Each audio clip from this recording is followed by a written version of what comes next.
In a small, quiet village nestled in the foothills of a distant land, there lived a young woman named Kisa Gotami. She was kind and gentle, known throughout the village for her sweet nature and her deep love for her family. For many years she lived a life of contentment, married to a loving husband, with a bright and happy son who was the light of her life. But as we all know, life is unpredictable, and in the same way that the seasons change, so too do the circumstances of our lives. One day, while the sky was clear and the birds were singing, Kisa's son fell gravely ill.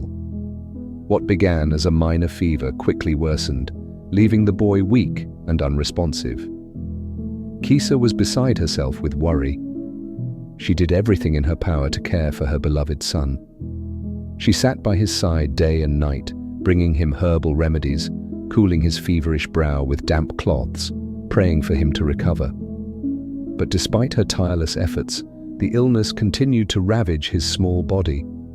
And then, one morning, as the first rays of sunlight filtered through the windows of their humble home, Kisa's worst fear came true. Her son, the light of her life, took his last breath. Kisa's heart shattered into pieces. She held her son's lifeless body close, unable to accept that he was truly gone. Her mind refused to believe it. How could someone so young, so full of life, be taken from her so suddenly? How could the world continue spinning when her entire world had stopped? In her overwhelming grief, Kisa Gotami was consumed by desperation. She could not let go. She refused to let go. She carried her son's body in her arms, refusing to bury him, refusing to accept his death.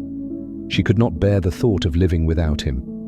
And so, in her deep anguish, she left her home and wandered through the village, pleading with anyone she met for help. "Please, help me," she cried, her voice hoarse with sorrow. "Please, someone, bring my son back to life." At each house she knocked on, the villagers would look at her with pity, but they had no way to help her. "I'm sorry, Kisa," they would say. "There is nothing we can do. Death has taken your son, and no one can bring him back." But Kisa could not accept this. She continued her desperate search, going from door to door, weeping, begging. "There must be someone," she thought, "someone who can help me, someone who can bring my son back to me." Finally, one of the villagers took pity on her and offered a glimmer of hope. "Kisa," he said softly, "I cannot help you, but there is one who might. The Buddha is nearby, traveling through our region. They say he possesses great wisdom and powers beyond our understanding. Go to him. He may be able to help." Kisa's heart filled with hope. She thanked the villager, and without a moment's hesitation, set off to find the Buddha. She walked for hours, her son still cradled in her arms, her mind clinging to the hope that this wise man could undo the unthinkable. Eventually, she found the Buddha, sitting calmly beneath a large tree, surrounded by his disciples. His face was serene, his presence peaceful. Kisa approached him, her face streaked with tears, her voice trembling as she spoke. "Great teacher," she said, "I have lost my son. He was my everything.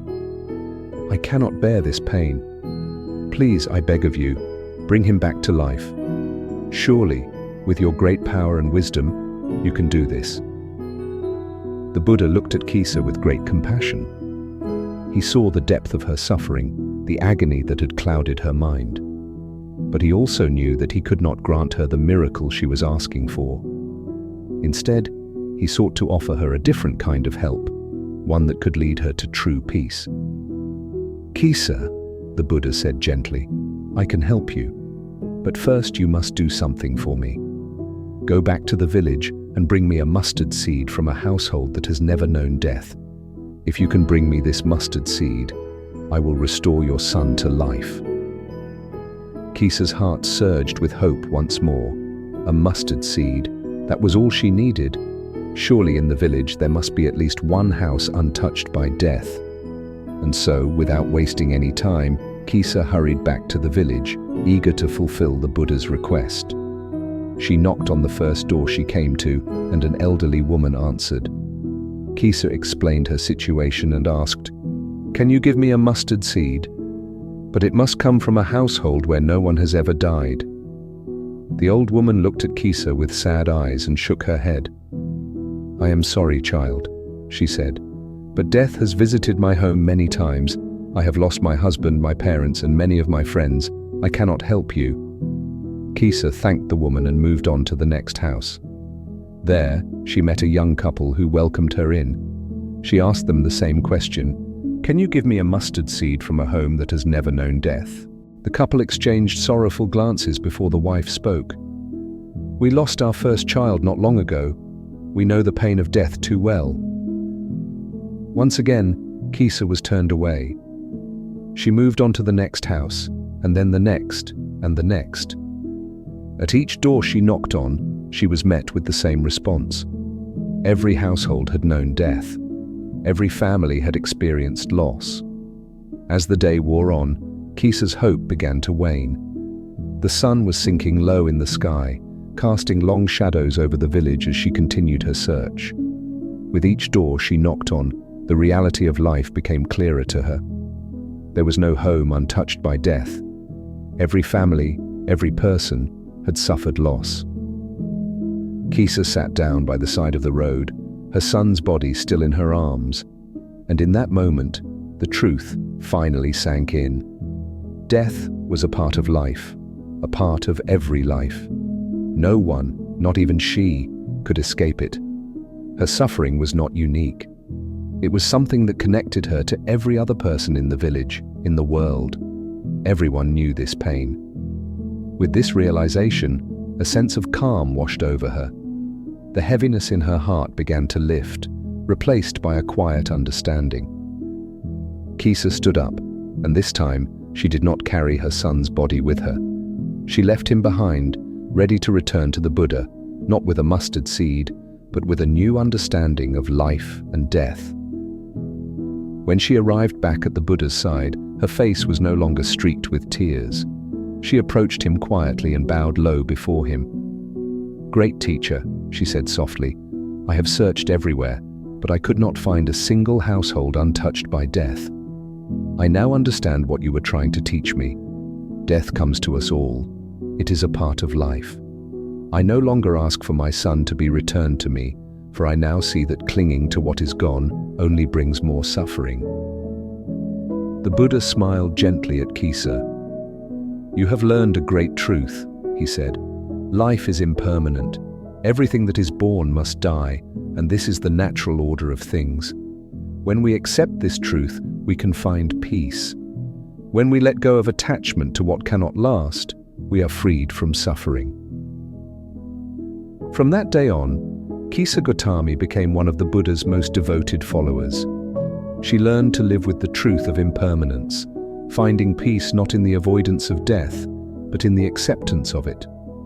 Through her own suffering, she came to understand that all beings share in this universal experience, and through this shared understanding, she found compassion, peace, and wisdom. The story of Kisa Gotami serves as a profound illustration of the core Buddhist teachings on suffering, impermanence, and the path to enlightenment.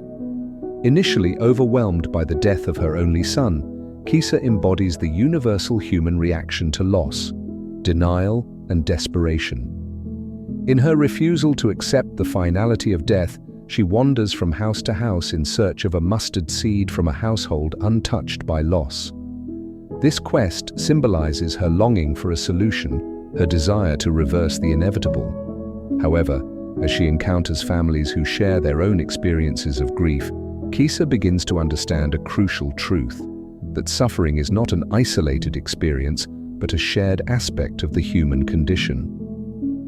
Through her journey, Kisa learns the essence of the Four Noble Truths that form the foundation of Buddhist philosophy.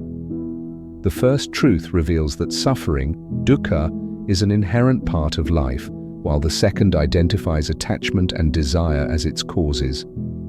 Kisa's overwhelming grief stems from her profound attachment to her son, which blinds her to the reality that all beings are subject to change and mortality. Her heart-wrenching journey leads her to the third truth. By relinquishing attachment, she can begin to alleviate her suffering. Kisa's realization that death is universal allows her to confront her grief rather than flee from it, demonstrating the transformative power of acceptance. As Kisa reflects on the nature of impermanence, anicca, she shifts from a place of despair to one of acceptance and peace. This understanding is not a denial of her love for her son.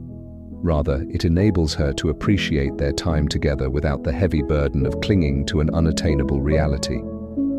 Kisa's acceptance opens the door to spiritual growth, allowing her to embrace her pain while also recognizing that life continues, even in the face of loss. Her transformation underscores the importance of mindfulness in navigating life's challenges, encouraging us to live fully in the present moment, cherishing connections while understanding their fleeting nature.